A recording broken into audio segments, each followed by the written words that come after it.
श्रीमद् भागवत जी के महात्म्य में एक प्रसंग ऐसा आता है कि प्रेत योनि में अगर कोई व्यक्ति चला जाए तो उसे भी भागवत की कथा मुक्त कर देती है। बंधुओं बहुत ध्यान से सुने, प्रेत योनि कहते किसको है? जिसे नरक में भी स्थान ना मिलता हो उसे प्रेत योनि मिलती है। हमारे यहां सबसे बुरा नरक जाना माना जाता है, लेकिन लोग बाग इस बात को जानते नहीं। जिनको नरक में भी स्थान नहीं मिलता उनको प्रेत बनना पड़ता है। जयपुर के पास में एक जगह पड़ती है दौसा, दौसा है ना, दौसा की एक कथा है। भक्तमाल जी में प्रसंग बताते हैं। वहां के एक भक्त हुए, उनका नाम था श्री रंग जी। क्या नाम था? रंग जी। रंग जी उनका नाम था। उनके विषय में एक चरित्र हमने पढ़ा है कि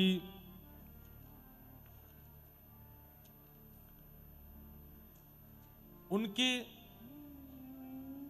दुकान में एक लड़का काम करता था। इतना व्यभिचारी था, इतने गलत काम किए उसने अपने जीवन में, किसी कारणवश उसकी मृत्यु हो गई। तो मृत्यु होकर के उसको नरक मिला।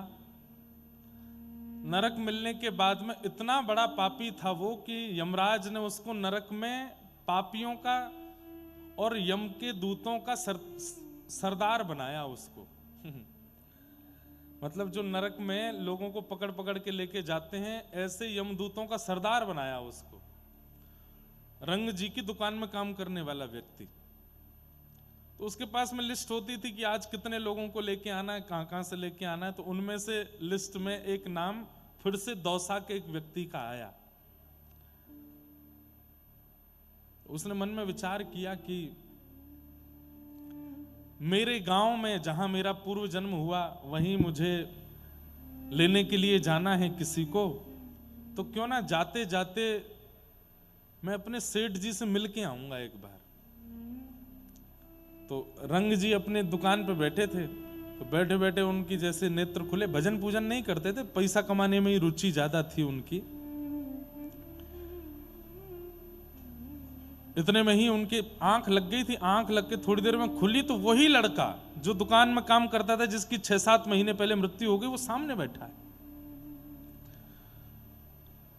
सेठ जी तो घबरा गए, बोले कोई सपना है क्या है भैया?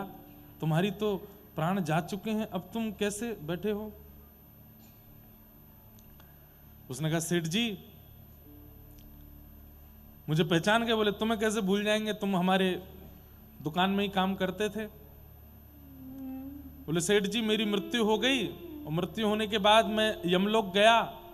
यमराज जी ने जब मेरे जीवन में किए हुए, मेरे द्वारा किए गए कर्म देखे, तो उन्होंने कहा भाई ये इतना उच्च कोटि का पापी है, इसको तो अपने दूतों का मैं सरदार बनाऊंगा। तो आजकल मैं यमराज जी के दूतों का सरदार हूं। अच्छा क्या करते हो? बोले मैं नगर नगर जा जा करके पापियों को उठा के लाता हूं। तो दौसा में वो 4 नंबर गली में एक व्यक्ति रहता है ना, उसकी मृत्यु होने वाली है। 5 मिनट थे तो मैंने सोचा आपसे मिल जाऊं थोड़ा, ये सत्य घटना है। तो सेठ जी बोले उस व्यक्ति की मृत्यु होगी, मैं कैसे मानूं कि तुम सत्य बोल रहे हो? बोले अभी ना एक बैलगाड़ी निकलेगी यहां से। बोले हाँ, उसके सींग पे जाके मैं बैठ जाऊंगा, सोई वो पागल हो जाएगा। और वो बैलगाड़ी गाड़ी छोड़ करके बैल अकेला भागेगा, और तभी वो सामने 4 नंबर गली वाला व्यक्ति निकलेगा, उसके पेट में जाके वो सींग मारेगा, उसकी मृत्यु हो जाएगी। वहीं से उसको लेके मैं यमलोक जाऊंगा। फिर सेठ जी बोले तुम हमसे मिलने क्यों आए, पहले ये बताओ।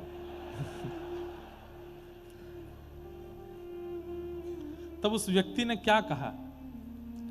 बोले मैं बहुत बुरा आदमी था, मैंने बहुत पाप किया अपने जीवन में, और मैं यमलोक जाकर के जब मैं देखता हूं ना, तो मुझे कई बार कुछ प्रियजनों की बड़ी याद आती है, और मुझे लगता है कि मैं उनको जाके समझा दूं कि मेरे जैसे कर्म मत करना कि तुम्हें नरक जाना पड़े। सेठ जी आप सत्य मानेंगे, मुझे मेरी मां की चिंता नहीं हुई, पिता की चिंता नहीं हुई, परिवार की चिंता नहीं हुई, पर मैंने इतने गलत काम जीवन भर किए, उसके बाद भी आप मुझे अपने यहां नौकरी पर रखते तो मुझे आपकी चिंता हो रही थी, इसलिए मैं आपको समझाने आया हूं। क्या ये गिनती करते करते जीवन निकल जाएगा? अगर एक अपराध भी आपका रह गया ना जीवन में तो नरक आना पड़ेगा, और नरक बहुत बुरा है। इसलिए सेठ जी मैं आपको समझाने आया हूं, भजन कीजिए, आज से भजन शुरू कर दीजिए। भजन बिन नर मर घट के भूत, श्यामा श्याम रमे रसना सो तिनको जान सपूत। भजन बिन नर मर घट के भूत। सेठ जी आप भजन प्रारंभ कर दो। और बस इतना कह करके क्या गिरा भाई? इतना कह करके जब कथा होती है ना तो आपको लगता है कि आप ही लोग बैठे हो, नहीं, कई दिव्य चेतनाएं भी कथा सुनने आती। और कथा सुनते सुनते जब दिव्य चेतनाओं का गमन होता है ना तो वो कुछ हिला डुला करके जाते हैं। देखो हम जा रहे हैं, हमारी मुक्ति हो रही है, बस व्यास जी के सिर पे ही मत कूद पड़ी हो। तो सेठ जी को समझाया कि सेठ जी भजन में लग जाइए, और इतना कह करके बोले देखिए अब क्या होगा। इतने में ही वो बैलगाड़ी निकली और अचानक से बैल पागल हुआ, गाड़ी से निकल के भागा। 4 नंबर वाला गली का वो व्यक्ति बाहर आया, उसके पेट में जाके सींग पड़ा। और ये सब सेठ जी देख रहे थे, जो कि 10 मिनट पहले उनको पता था कि ऐसा होने वाला है। उसी दिन वो रंग जी नाम के जो सेठ जी थे इतने भजन में प्रवृत्त हो गए कि उनका नाम राजस्थान के भक्तमालों में लिखा गया। अद्भुत भक्त हुए, खूब भजन किया, खूब नाम किया। तो इसलिए प्रेत योनि जो है ये उनको प्राप्त होती है जिनको नरक में भी स्थान नहीं मिलता। प्रेत कौन बनता है? विशेष रूप से प्रेत वे लोग भी बनते हैं जो एक ही गलती, ध्यान से सुनिएगा, एक ही गलती बार बार दोहराते हैं और बीच में कई बार उस गलती को ना करने का प्रण भी ले चुके हैं, संकल्प भी ले चुके हैं, लेकिन फिर भी दोहराते हैं, प्रेत बनते हैं। आपको संकल्प शब्द बहुत सामान्य लगता है, लेकिन संकल्प शब्द की महिमा बहुत है। संकल्प लेने के बाद अगर आप दोबारा उसी कृत्य में जाते हैं तो फिर उसके दुष्परिणाम के रूप में प्रेत बनना पड़ता है। प्रेत कौन बनता है? दूसरा, मातृ पितृ द्रोह करने वाला। अपने सामने अपनी युवावस्था में मां के ऊपर कभी हाथ उठाया हो, पिता के ऊपर कभी हाथ उठाया हो, माता पिता को मारा पीटा हो, उनके गलत ना कहने पर भी सीधे साधे माता पिता को उत्पीड़ना करने वाला बालक प्रेत बनता है। वे वजह पत्नी को मारने वाला, वे वजह पति से लड़ने वाला, मतलब अब कई तो पत्नियां भी मारती हैं पति को, सीधे डिब्बा में ही काट के डाल देते हैं। ऐसा देश है हमारा। आजकल पिछले कुछ सालों से ये केस भी आ रहे हैं, बक्सा में डाल दिया, ड्राम में डाल दिया, क्या क्या कर देते हैं। जब वहां मार ही दिया तो फिर प्रेत योनि तो निश्चित कंफर्मेशन है, विदाउट वीजा एंट्री मिलेगी प्रेत योनि में। लेकिन वे वजह पत्नी पर हाथ उठाने वाले, वे वजह पति को उत्पीड़ित करने वाले, ऐसे दंपति भी प्रेत योनि में जाते हैं। पर भाई ये छोटी मोटी नोक झोंक भी नहीं कह रहा हूं मैं, कई लोग बाग बड़े चतुर हैं, इस पूरी आधी वीडियो को काट के पति पत्नी को सुनाएगा, देखो क्या कह रहे हैं महाराज जी, तू लड़ती है मुझसे, प्रेतनी बनेगी। कहीं पत्नी पति को सुना, वो छोटी मोटी नोक झोंक प्रणय कलह तो सब जगह होता ही है, वो तो बहन भाई में भी होता है, वो तो बच्चे और पिता में भी होता है, वो तो पति पत्नी में भी हो, अच्छा है। पर वे वजह की बात पर इतना करना कि मार पीट तक आ जाना, उठा फटक कर देना, इतना घर का माहौल, छोटे छोटे बच्चे देख रहे हैं उनके सामने इतना दुष्कलेश करना, ये सब प्रेत योनि के लिए तैयारी। मतलब प्रेत योनि के जो भी प्रेतराज होते होंगे ना, वो देखते होंगे कौन उपद्रव सबसे ज्यादा है, उसको हम अपने यहां लेके आएंगे, उसको हम अपने यहां बनाएंगे। तो प्रेत योनि में जाने वाले लोगों के लक्षण हैं, वेदों की अवहेलना करने वाले, गौ हत्या करने वाले, गौ मांस खाने वाले, इसके अलावा जो जो पाप करने वाले हैं वो सब तो पापी हैं ही, पर ये प्रेत योनि के अधिकारी हैं। किसी कन्या के साथ, स्त्री के साथ दुष्कर्म की चिंतन भी करने वाले, ये सब प्रेत योनि में जाते हैं, मृत्यु के पश्चात प्रेत बनते हैं। बहुत सारे पाप हैं, इन सब पापों का परिणाम भोगना पड़ता है। उनमें भी कई प्रेत ऐसे हैं जिनको श्रीमद् भागवत की कथा अगर सुना दी जाए तो वो अपनी प्रेत योनि से मुक्त होकर के भगवत धाम जाते हैं। उनमें से पितृमातृ दूषकाः, माता पिता से द्रोह करने वाला यदि प्रेत बन गया है तो वो भागवत जी की कृपा से मुक्त हो सकता है। आप कहेंगे महाराज जी मुक्त होना ही क्यों, उसको रहने ही दो प्रेत योनि में। अरे नहीं, वो प्रेत बन गया, ये बहुत बड़ा दंड है उसके लिए। प्रेत को 24 घंटे इतनी पीड़ा रहती है जैसे हजारों बिच्छू उसको डंक मार रहे हों, इतनी पीड़ा में वो रहता है। उसे मुक्त होने का अधिकार केवल और केवल भागवत जी से प्राप्त होता है। तब नारद जी महाराज बोले कि आप इसका कोई प्रमाण दे सकते हैं? बोले हाँ, एक आत्मदेव नाम का ब्राह्मण था, उसके संतान नहीं थी, वो आत्महत्या करने जा रहा था। तभी एक संत ने कह दिया कि ये फल अपनी पत्नी को खिला देना, तुम्हारे घर में संतान होगी। फल पत्नी ने नहीं खाया, गैया को खिला दिया। तो गाय के गर्भ से जिस बालक ने जन्म लिया उसका नाम हुआ गोकर्ण, और पत्नी ने अपनी सहेली के बच्चे को गोद लिया था पति को बिना बताए, उसका नाम रखा धुंधुकारी। वही बालक बड़े होकर के इतना उद्दंडी हुआ कि माता पिता को मारने लगा।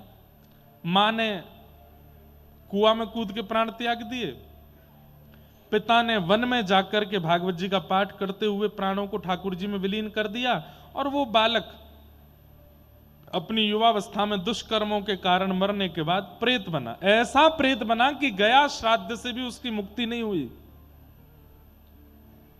तब गाय के गर्भ से जन्म लेने वाले श्री गोकर्ण जी महाराज ने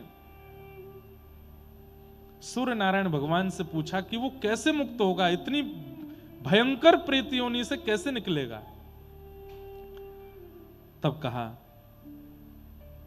श्रीमद् भागवत की कथा करो, श्रीमद् भागवत का सप्ताह वाचन करो। श्रीमद् भागवतान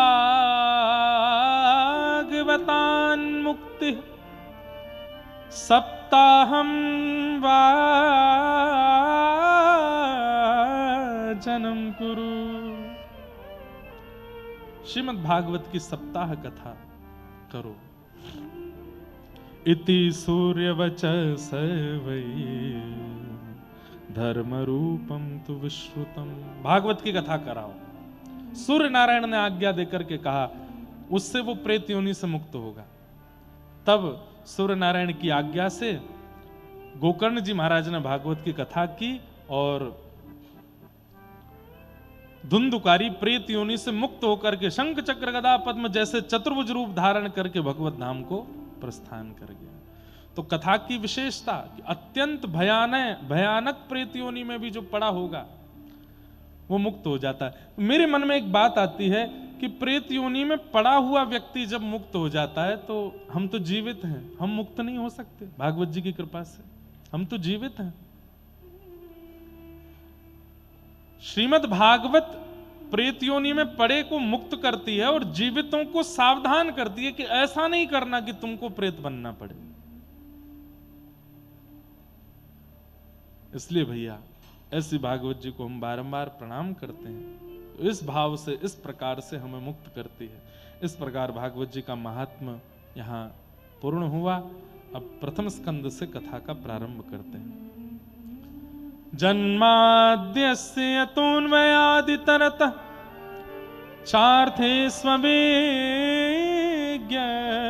स्वराट तेने ब्रह्म हृदय आदि कवये मुह्यन्ति सूरयः तेजो वारिमृदां यथा विनिमयो यत्र त्रिशर्गो मृषा धाम्ना स्वेन सदा निरस्तकुहकं सत्यं परम धीमहि। श्रीमद् भागवत जी के प्रथम श्लोक में सत्य को वंदन किया गया।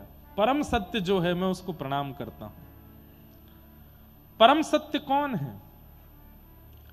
ठाकुर जी का नाम परम सत्य है। नाम बहुत ध्यान से सुनिएगा, सब लोग बिल्कुल सावधानी से बैठ करके सुनो। ठाकुर जी का नाम परम सत्य है। आज मैं हूं, आप हो, हम सब हो, इस भारतवर्ष में इतने जीव हैं, हम सबको भले ही भगवत दर्शन प्रत्यक्ष रूप से ना हो रहा हो, पर हमारा उद्धार, हमारा कल्याण, हमारे जीवन को जो कुछ भी प्राप्त हो रहा है वो केवल नाम प्रदान कर रहा है, भगवान का नाम, ठाकुर जी का नाम। किसी ने कहा कि सबके प्रकट होने का एक स्थान है, भगवान के प्रकट होने का स्थान क्या है? ठाकुर जी का नाम। भगवान बाद में आते हैं, नाम पहले आ जाता है। कल की भगवान का अवतार नहीं हुआ, लेकिन नाम पहले ही आ गया। पुराणों में पहले ही बता दिया गया कौन से भगवान कहां जन्म लेंगे। विष्णु शर्मा नाम व्यक्ति के यहां पर ठाकुर जी का जन्म होगा कल की रूप में। कौन से संवत में होगा, कब होगा, कैसी परिस्थिति में होगा, सब भागवत जी में लिखा है। ठाकुर जी प्रकट नहीं हुए, नाम पहले ही आ गया। ऐसे ही भगवान कृष्ण प्रकट नहीं हुए थे, उससे पहले ही द्वापर में सबको पता था कि व्रजमंडल के किसी एक ग्राम में भगवान का कृष्ण रूप में अवतार होगा और वे अवतार करके ये लीलाएं करेंगे, ये पहले से ही निश्चित था। ऐसे ही प्रभु श्री राम के बारे में पता था। अब बताइए, सबरी को उनके गुरुजी कितने वर्ष पहले बता गए कि यहां राम आएंगे और तुम्हारी कुटिया पे आएंगे। अब राम जी का तो वहां जन्म भी नहीं हुआ, उससे पहले गुरुजी बता के चले गए कि तुम्हारी कुटिया पर राम आएंगे। भगवान का अवतरण हुआ, बड़े हुए, ब्याह हुआ, वनवास हुआ, वन के भ्रमण करते हुए तब सबरी जी के यहां आए। नाम पहले आ जाता है, भगवान बाद में आते हैं। इसलिए परम सत्य कौन है? ठाकुर जी का नाम परम सत्य है। ठाकुर जी लीला करके चले जाते हैं, पर नाम सदा के लिए रह जाता है। आज कृष्ण नाम, राम नाम, राधा नाम, गोविंद नाम, नारायण नाम कितने लोगों का जीवन परिवर्तित कर रहा है, कितने लोगों का जीवन संवार रहा है, केवल नाम। यह है नाम भगवान। कौन है? नाम भगवान। यही परम सत्य है। परम सत्य भगवान के नाम को जीवन में व्यवस्थित कर लो, अवस्थित कर लो। बंधुओं, जैसे आपकी घर में सेवा होती है ठाकुर जी की, ऐसे ही नाम भगवान की भी सेवा होती है। हृदय में नाम भगवान की सेवा होती है। हमारे यहाँ गौड़िया वैष्णव परंपरा के कई आचार्यों ने तो नाम भगवान की ही पूजा की है। हमारे हरवंश महाप्रभु के यहाँ तो ठाकुर जी की अगर प्रत्यक्ष सेवा नहीं करो तो नाम भगवान की सेवा करो, श्री राधा रानी के नाम की सेवा करो। इसलिए हमारे कई आचार्य मना करते हैं, चलते फिरते, उठते बैठते, खाते पीते हमेशा माला हाथ में मत रखो, हमेशा हर जगह नाम मत करते रहो। नाम का एक नियम होना चाहिए, नाम के लिए शुद्ध पवित्र स्थान, क्योंकि वो भगवान है साक्षात। तो क्या करें? माला भले ही हाथ में मत रखो, जीव में बोलते रहो। हाँ, आचार्य की अगर आज्ञा हो गई है, गुरु आज्ञा अगर हो गई है कि 24 घंटा नाम माला पे करते रहो तो करो। लेकिन अगर गुरु आज्ञा नहीं है, अपने मन से चलते फिरते, उठते बैठते, खाते पीते कहीं भी बैठ करके नाम नहीं करो। एक बार आसन पर बैठ करके कर लीजिए, बाकी पूरे दिन तो मन में चलने दीजिए, मन में उसका चिंतन होने दीजिए, मन में उसका भाव आने दीजिए। नाम, यही है परम सत्य। धर्म प्रोजित कैतवोत्र परमो निर्मत्सराणां सतां वैद्यं वास्तवमत्र वस्तु शिवदं तापत्रयोन्मूलनम्। श्रीमद्भागवते महामुनिकृते किं वा परेरीश्वरः सद्यो हृद्यवरुध्यते त्रिकृतिभिः शुश्रूषुभिस्तत्क्षणात्। धर्म प्रवजित कई तवोत्र परमो। श्रीमद् भागवत जी, सब लोग ध्यान से सुनिए, क्या करती हैं? हमारे चित्त में परम धर्म का बीजारोपण करती हैं। परम धर्म का तात्पर्य क्या बताया गया? परम धर्म का मतलब क्या बताया गया? जहां देह से भगवत क्रिया की जाती है वो धर्म है, और जहां आत्मा से भगवत क्रिया की जाए वो परम धर्म है। देह से मंदिर जा रहे हैं, देह से परिक्रमा कर रहे हैं, देह से ठाकुर जी की सेवा कर रहे हैं, देह से नदियों में स्नान कर रहे हैं, देह से तीर्थ यात्रा कर रहे हैं, ये सब धर्म है। पर एकांत में बैठ करके नेत्र बंद करके मन से कुछ क्रिया कर रहे हैं, मन से ठाकुर जी का स्मरण कर रहे हैं, मन से तीर्थ यात्रा कर रहे हैं, मन से वृंदावन पहुंच रहे हैं, मन से भगवत सेवा में प्रदत्त हो रहे हैं, वो परम धर्म है। अब इसमें आलसी बनने की बात नहीं है। तुम जाओ वृंदावन होली खेलने, हम तो मन से जाएंगे, ये आलस में नहीं। क्या वह स्थिति बनी है आपकी कि आप मन से वहां पहुंच सको? और एक बात सुनिएगा बहुत ध्यान से, अगर मन से कोई सेवा में प्रवृत्त है तो प्रत्यक्ष वो उसको घटेगा। वो दिल्ली में बैठ करके सोच रहा है कि मैं वृंदावन गया हूं, बिहारी जी के मंदिर में ठाकुर जी आहा गुलाल उड़ रहा है, तो गुलाल की एक कणिका उसके अंग पे तो आएगी, अगर वो मन से प्रवृत्त होगा तो। सुनो, गोवर्धन में षड गोस्वामियों में से एक श्री रघुनाथ गोस्वामी विराजते थे राधा कुंड पे। केवल एक कटोरा छाछ पीते थे और इसके अलावा कुछ खाते पीते नहीं थे। ध्यान से सुनिएगा सब लोग, मन से प्रवृत्त होने वाले व्यक्ति के साथ मन में होने वाली घटना उसके प्रत्यक्ष शरीर में होती है। जैसे शरीर से सेवा करने पर वह उसका प्रभाव मन पर होता है, ऐसे मन से सेवा करने पर प्रभाव शरीर पर होता है। मीराबाई मन से ठाकुर जी को पति मानती थी, तो प्रत्यक्ष रूप में मीराबाई के मांग में सिंदूर भी था, हाथों में मेहंदी भी थी, और जो किसी दर्जी ने नहीं सिला वो पोशाक भी मीराबाई ने स्वप्न में पहनी। प्रत्यक्ष रूप से मीराबाई के अंग पर वो दर्शन हो रही थी। प्रसंग सुनते हैं हम लोग मीराबाई के चरित्र में। तो मन से कोई व्यक्ति अगर ये कहता है कि मैं वृंदावन जा रहा हूं, गिरिराज जी परिक्रमा कर आया, मैं तो ये कर आया, तो वो कहीं ना कहीं आपके प्रत्यक्ष शरीर में घटेगा, तो ही माना जाएगा कि आप मानसी में हो। तो रघुनाथ दास गोस्वामी एक कटोरा छाछ पीते थे बस। सब लोग इधर देखो, ध्यान से सुनो बिल्कुल। एक कटोरा छाछ पीते थे। एक बार उनको अपच हो गया, तो जैसे ही उनको अपच हुई, उनके मित्र थे, उनके सखा थे गोसाई श्री विठल नाथ जी। गोसाई श्री विठल नाथ जी, कैमरा वाले भैया आप नेक देर बैठ जाओ, बस जब कीर्तन बजाओ ना खूब सबन के मुंह पे घुमाइयो, यूं ले आइयो मेरे पास, मैं खिंचवाऊंगा नेक मैं क्योंकि फिर मेरा वो हो जाता है। एक जगह बस थोड़ी बैठ जाए। क्या बता रहा था मैं, कहां था? जल्दी बताओ, जल्दी बताओ। हैं? हाँ, तो रघुनाथ दास गोस्वामी जी को अपच हो गया, तो उनके मित्र थे गोसाई श्री विठल नाथ जी। उनको जब ये बात पता चली कि राधा कुंड के रघुनाथ दास गोस्वामी का पेट खराब हो गया, तो वो बोले हो ही नहीं सकता। बोले क्यों? बोले वो छाछ के अलावा कुछ खाते पीते ही नहीं है, तो उनका पेट खराब कैसे हो गया? तुरंत वो राधा कुंड गए, देखा तो बिस्तर पर रघुनाथ दास गोस्वामी थे और वहां एक सेवक कुछ चिकित्सा कर रहा था। तो चिकित्सक को बाहर भेजा, गोसाई जी ने अंदर से किवाड़ लगाई और रघुनाथ दास जी से बोले क्यों, पेट खराब कैसे हुआ? क्या बताऊं आपको? बोले कि सबको तो बताते हो कि तुम छाछ पीते हो, कहीं ऐसा तो नहीं गुपचुप माल उड़ाए जा रहे हो भीतर? कहीं ऐसा तो नहीं रबड़ी माल पुआ कचौड़ी समोसा सब खाए जा रहे हों? अरे नहीं नहीं, ऐसा कुछ नहीं। तो फिर पेट खराब कैसे हुआ? छाछ से पेट तो खराब नहीं होता। क्या हुआ? सही सही बताओ।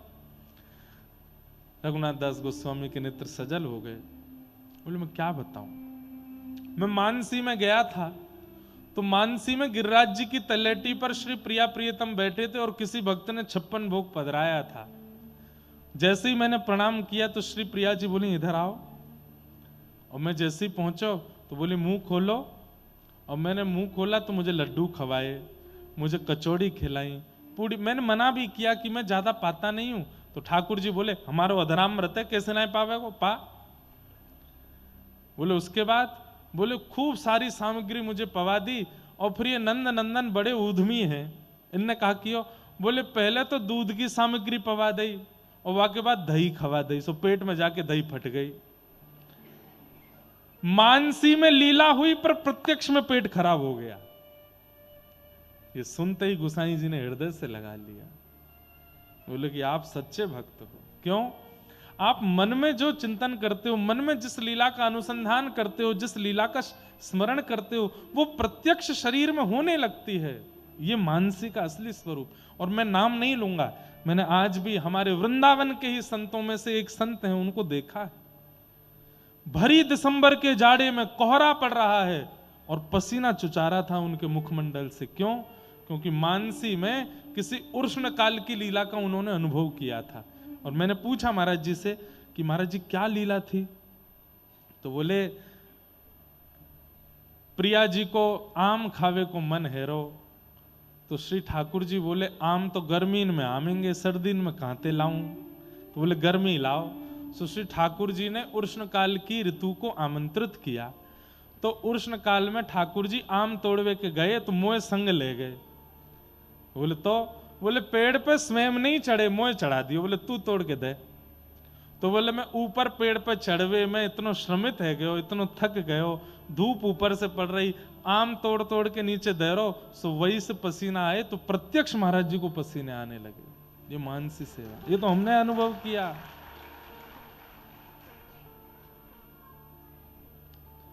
हम और आप कितने दूर हैं ना। अभी कभी मैं ऐसे किसी महापुरुष को देख लेता हूं ना, तो मुझे ये मन में चिंता होने लगती है, हम कितने दूर हैं अभी ठाकुर जी से। हम कहां हैं इस स्थिति में, हम कहां हैं ऐसे भावों में।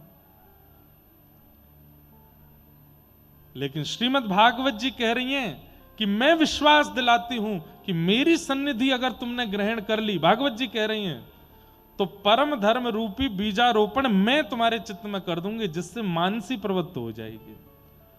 आप जयपुर में बैठ करके, अमेरिका में बैठ करके, स्विट्जरलैंड में बैठ करके, आप वहीं बैठ करके चिंतन करो मानसी का। जैसा चिंतन करोगे वैसे भाव प्रकट होने लग जाएंगे।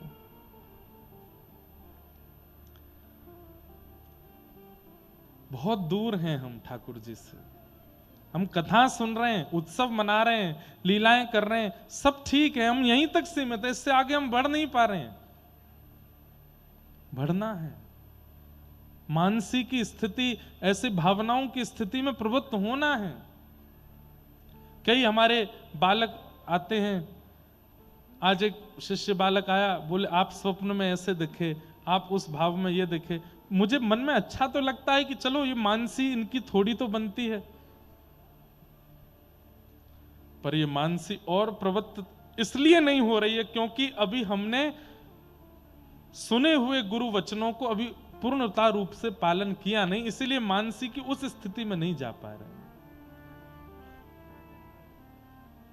अंगद जी महाराज का प्रसंग सुना है? श्री अंगद जी महाराज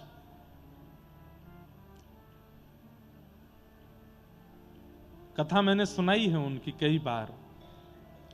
उनके कथा में एक बहुत सुंदर प्रसंग आता है कि अंगद जी अपनी पत्नी के साथ कथा सुनते थे,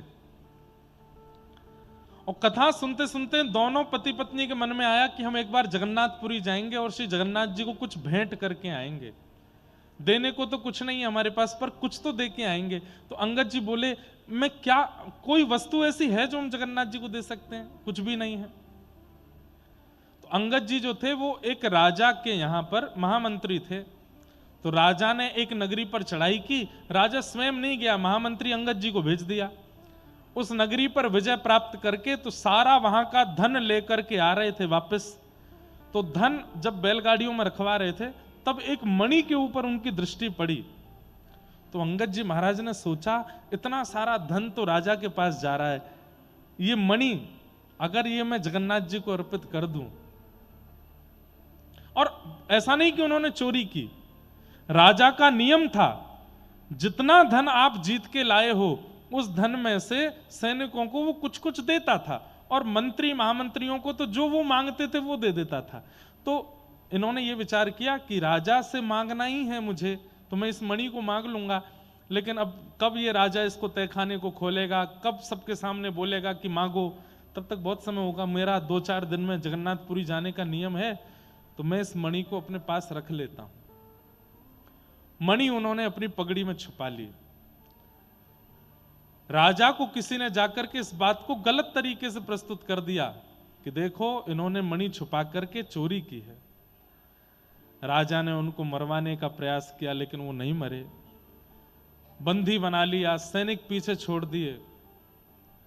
मणि कहां है, मणि बताओ।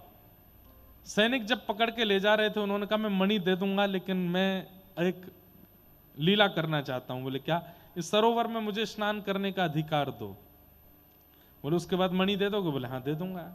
जैसे ही सरोवर में गए, अपनी पगड़ी से मणि निकाली और सैनिकों को दिखाई, ये रही मणि, और हे महाप्रभु जगन्नाथ, ये आपके लिए मैंने चुनी थी, ये आपको ही अर्पित होनी चाहिए। आप तो हजारों किलोमीटर दूर हो, पर आपकी व्यापकता सर्वत्र है, तो कृपा कर इस सरोवर से ही मणि को स्वीकार करो।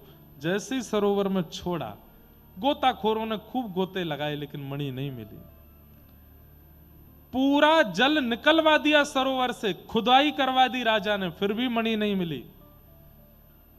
अंगद जी से पूछा, हम तुझे पूछ रहे हैं, तेरे प्राण हरण कर लेंगे, मणि कहां है बता दे।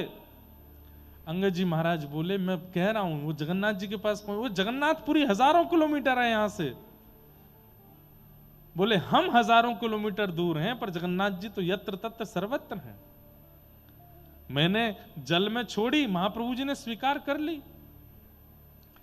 हाथों में हथकड़ियां, पैरों में बेड़ियां बांध करके जगन्नाथपुरी लेकर के गए, और बोले अगर महाप्रभु जगन्नाथ जी के पास मणि नहीं मिली तो तेरा सर धड़ से अलग कर देंगे हम। जैसे ही महाप्रभु जगन्नाथ जी के सन्मुख पहुंचे, कपाट खुलते ही क्या देखते हैं कि वही मणि महाप्रभु जी के तिलक के ऊपर यहां विराजमान थी। श्री जगन्नाथ जी ने धारण कर रखी थी। पुजारियों से पूछा ये मणि यहां कौन दे करके गया? तो बोले पता नहीं, रात्रि में मंदिर बंद करके हम लोग सोए, सुबह जब उठे तो महाप्रभु जगन्नाथ जी का श्रृंगार जहां रखा रहता है उसी पेटी के ऊपर रखी थी, और हमें लगा कि पुरानी मणि कहीं की होगी। राजा भी देख करके चकित रह गया कि ये मणि हजारों किलोमीटर दूर जल में डाल दी थी, यहां कैसे आ गई? महाप्रभु जगन्नाथ जी ने स्वीकार की। ये सारे चमत्कार नहीं है बंधुओं, ये सब मन की स्थिति है। जब मन की स्थिति ऐसी प्रगाढ़ हो जाती है तो पुरी दूर नहीं है, द्वारिका दूर नहीं है, बद्रीनाथ दूर नहीं है, सारे तीर्थ धाम आपके इर्द गिर्द ही संगे चलते हैं। राधा रमन जी संगे ही चलते हैं, राधा वल्लभ जी संगे ही घूमते हैं, श्री बिहारी जी कंधा पे बैठ के ही रहते हैं। जब जिसे चाहो, जिसका आवाहन करो, उसी का अनुभव होने लगता है। ऐसी पवित्र देह, ऐसी पवित्र मानसिक स्थिति, ऐसी पवित्र बौद्धिक स्थिति बनाने की सामर्थ्य श्रीमद् भागवत में है, यदि कोई पालन करे तो। धर्म प्रोजित कई तवोत्र परमो, परम धर्म के प्रति जो अग्रसित करे वो भागवत की कथा है। लेकिन एक चीज का ध्यान रखना पड़ेगा, बोले क्या? निर्मत्सराणाम सताम, मात्सर्य दोष को मत आने दीजिएगा। ईर्ष्या, किसी की अच्छाई के प्रति, किसी के रूप के प्रति, किसी के धन के प्रति, किसी के वैभव के प्रति कभी ईर्ष्या मत कीजिएगा। और एक बात बताऊं बंधुओं, भजन का प्रमाण दुनिया को बताने के लिए हम तिलक लगाते हैं, हम शिखा रखते हैं, कंठी पहनते हैं, एकादशी व्रत करते हैं, धोती पहनते हैं, ताकि दुनिया को पता चले कि हम भक्त हैं। पर खुद से पूछिए, आप भक्त हो? खुद को प्रमाण देने के लिए एक ही उपाय है, जिस दिन ईर्ष्या चित्त से नष्ट हो जाए, समझ जाना कि अब ठाकुर जी ने आपको भक्त रूप में स्वीकार कर लिया। आज भी कथा से बाहर निकलते किसी को देख करके मन में आता है, बड़ा इतरा रहा है तो कुछ ज्यादा सुंदर नहीं है, इसकी सुंदरता थोड़ी कम होनी चाहिए, ये बहुत ज्यादा कमा रहा है, इसकी कमाई कम होनी चाहिए, इसके बच्चे ज्यादा पढ़ लिख रहे हैं, कम होना चाहिए। ये सब ईर्ष्या के दोष यदि उत्पन्न हो रहे हैं तो आपका भजन रत्ती भर भी ठाकुर जी स्वीकार नहीं कर रहे हैं। काम बढ़ रहा है चित्त में, क्रोध बढ़ रहा है, लोभ बढ़ रहा है, द्वेष बढ़ रहा है, आदि आदि सब भावनाएं बढ़ रही हैं। सबकी मूल जड़ ईर्ष्या ही है। अगर ईर्ष्या चित्त में है तो सब बढ़ेंगे, और ईर्ष्या निकल गई तो सब घट जाएंगे। ईर्ष्या दोष को मत बढ़ने दीजिए चित्त में।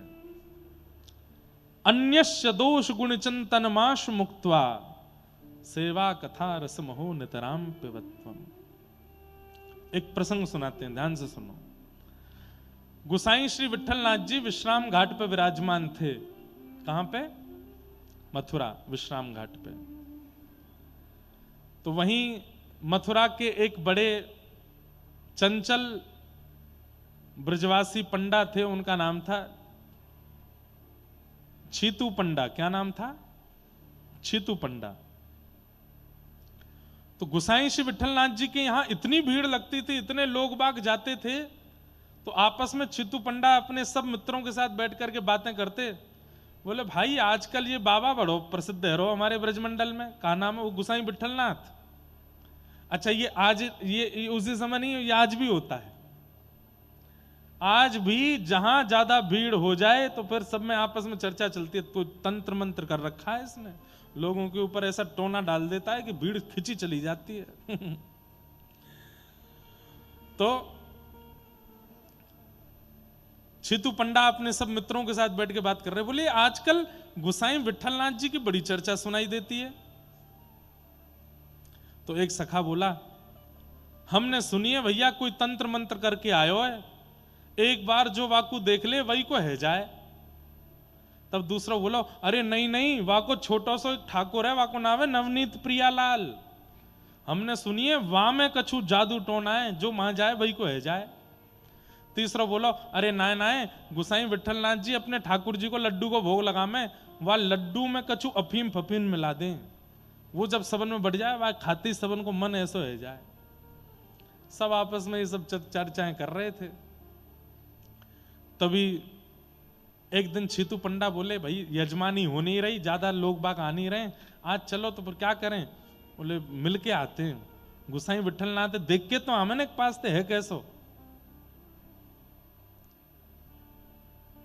हमारे यहां होता है ऐसा। ज्यादा प्रसिद्धि जिसकी हो जाए तो सब लोग चर्चा करेंगे, इसने कोई सिद्धि कर रखी है, इसने कोई तंत्र मंत्र कर रखा है, इसने कहीं वहां जाकर के कुछ किया है, ऐसा कर बोलते हैं लोग बात।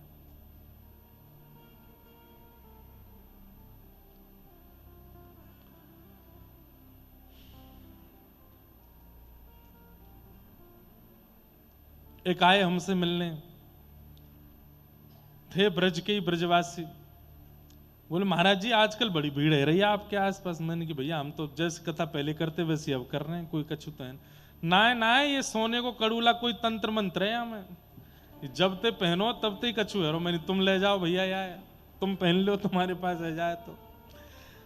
कोई व्यक्ति ये क्यों नहीं विचार करता भैया, वो सीधी सादी भागवत करते हैं, ठाकुर जी की चरित्र लीला सुनाते हैं, लोगों को सुनने में रुचि लगती ना। ऐसे सीधी बात कैसे सोचें? हम तो ऐसे सोचेंगे, ऐसे सोच करके कहीं अपना मन लगाएंगे।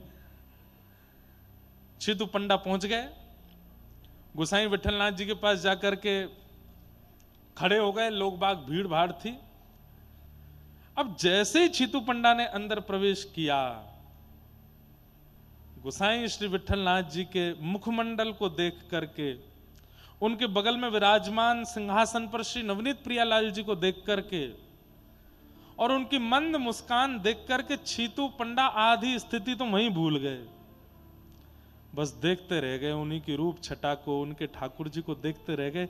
बस आंसू निकलने की देरी थी कि इतने में ही गोसाई विट्ठलनाथ जी बोल गए, और छीतू पंडा कैसे आए? आओ, बड़ो स्वागत तुम्हारो। ये सुनते ही तो महाराज उनकी तो वो स्थिति, आपको मेरा नाम कैसे पता? बोले अरे तुम जमुना में स्नान कर रहे, वास्तव में हमने तुम्हारा नाम सुनो, आज तुम दिख गए तो याद आ गई। चरणों में प्रणाम करके ठाकुर जी के, और बस कहां उनकी परीक्षा लेने आए थे, कहां उनको आकलन करने आए थे, और अब चरणों में प्रणाम करके क्या बोले कि आप मुझे दीक्षा दे दीजिए, मुझे शरणागति दे दीजिए। गए परीक्षा लेने थे, शरणागति ब्रह्म संबंध करा करके लौट के आए छितु पंडा, और उन्हीं का नाम फिर बाद में पड़ गया छीत स्वामी। अष्ट छाप के सखाओं में पद छीत स्वामी जी के गाए जाते हैं। छीत स्वामी गिरिधरण विठ्ठलेश वपुधारी,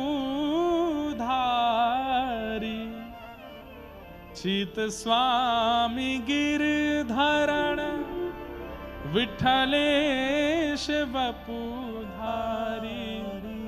ऐसे छीत स्वामी, छीतु पंडा छीत स्वामी बन गए गुरु कृपा से। ईर्ष्या चित्त में मत रखिए, क्योंकि ठाकुर जी चाहेंगे तभी ईर्ष्यालु भक्त हो सकता है, नहीं तो ईर्ष्यालु के चित्त में प्रेम लक्षणा भक्ति नहीं आ सकती। ईर्ष्यालु के चित्त में ठाकुर जी के प्रति भावना नहीं प्रकट हो सकती, भाव नहीं प्रकट हो सकते। इसलिए ईर्ष्या से बचिए। किसी के गुण अवगुण, सुंदरता, योग्यता, इन पर ज्यादा चिंतन मत करो। वैद्यम वास्तवमत्र वस्तु शिवदम, कितनी सुंदर बात है। यदि चित्त से आपने ईर्ष्या का निराकरण कर दिया, ईर्ष्या को निकाल दिया, तो क्या होगा? वैद्यम वास्तवमत्र वस्तु शिवदम, ठाकुर जी आपसे संबंध बनाएंगे। कैसा संबंध? बोले शिवदम, कल्याणकारी संबंध बनाएंगे। आपको ठाकुर जी से नहीं बनाना, ठाकुर जी आपसे बनाएंगे। ईर्ष्या निवृत्त हो जाओ। मैंने कहा ना, दोष में काम क्रोध आदि दोषों पर काम नहीं करना है, केवल ईर्ष्या पर काम कीजिए। ईर्ष्या को निकालिए, ठाकुर जी आपको अपना कुछ मान लेंगे, ठाकुर जी आपको अपना कुछ बना लेंगे। ठाकुर जी आपसे कोई ना कोई भाव, कोई ना कोई संबंध जरूर रखेंगे। वैद्यम वास्तवमत्र वस्तु शिवदम,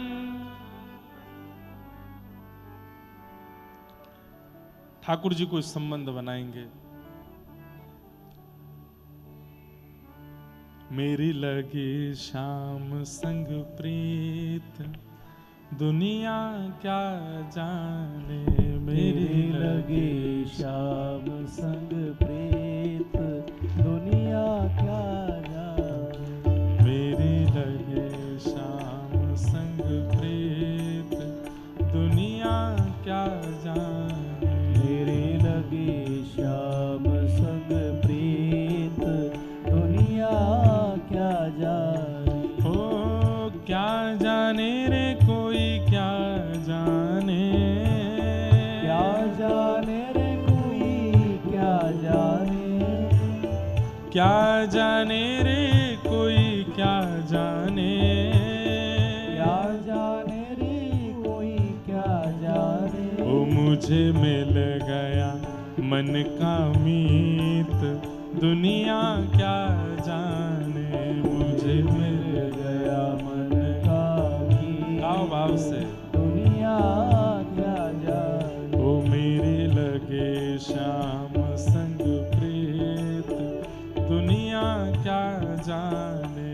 मेरे लगे श्याम संग प्रीत, दुनिया हम लोग क्या अपने जाने। बाल्यकाल में पूज्य पिताजी की कथाओं में ये सब भजन सुनते थे, और तब बड़े आनंद से सुनकर के आनंदित होते थे। अब कभी कभी एक आध बारी कथा में गाने का याद आ जाए तो गा देते हैं। पूज्य पिताजी महाराज बड़े भाव से गाते थे, क्या जाने रे कोई, क्या जाने। क्या जाने रे कोई, क्या जाने। हाँ क्या जाने रे कोई, क्या जाने। क्या जाने रे कोई, क्या जाने। मुझे मिल गया मन का मीत, दुनिया क्या जाने। मुझे मिल गया मन का मीत, दुनिया क्या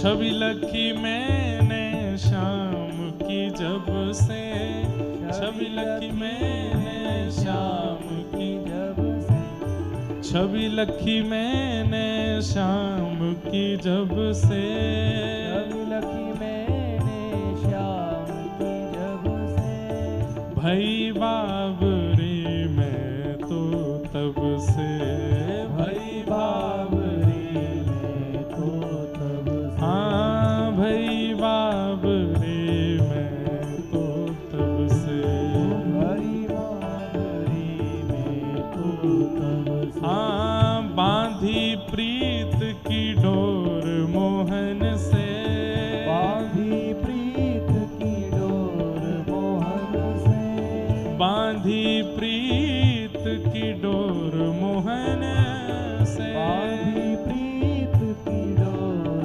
मोहन से, हाँ नाता तोड़ा मैंने जग से, नाता तोड़ा मैंने जग से, ओ नाता तोड़ा मैंने जग से, नाता तोड़ा मैंने, ओ ये कैसी, हाँ ये कैसी, ओ ये कैसी पागल रीत दुनिया क्या जाने, ये कैसी पागल प्रीत दुनिया क्या जाने, मेरी लगी शाम संग प्रीत दुनिया क्या जाने, मेरी लगी श्याम संग प्रीत दुनिया क्या जाने, ओ क्या जाने रे कोई क्या जाने, क्या जाने रे कोई क्या जाने, हाँ क्या जाने रे कोई क्या जाने, क्या जाने रे कोई क्या जाने, ओ मुझे मिल गया, हाँ मुझे मिल गया, ओ मुझे मिल गया मन का मीत दुनिया क्या जाने, मुझे मिल गया मन का मीत दुनिया क्या जाने, ओ मेरी लगी शाम संग प्रीत दुनिया क्या जाने, मेरी लगी श्याम संग प्रीत दुनिया श्री राधा रमण लाल की भुजा उठा के करताल बजा के गाओ।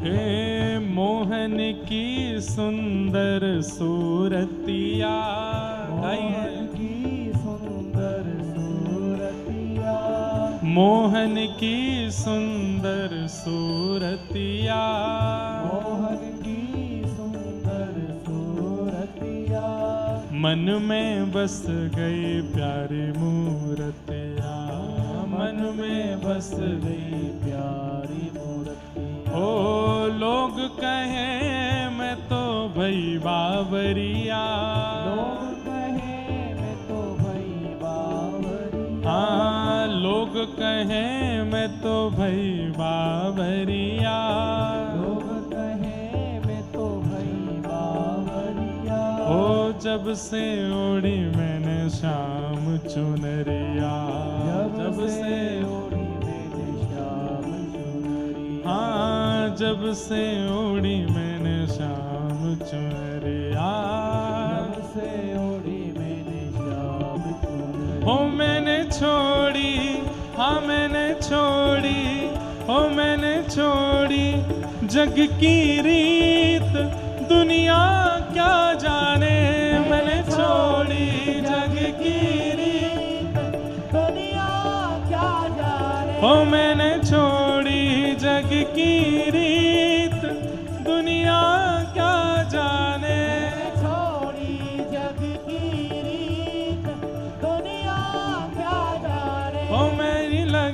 श्याम संग प्रीत दुनिया क्या जाने।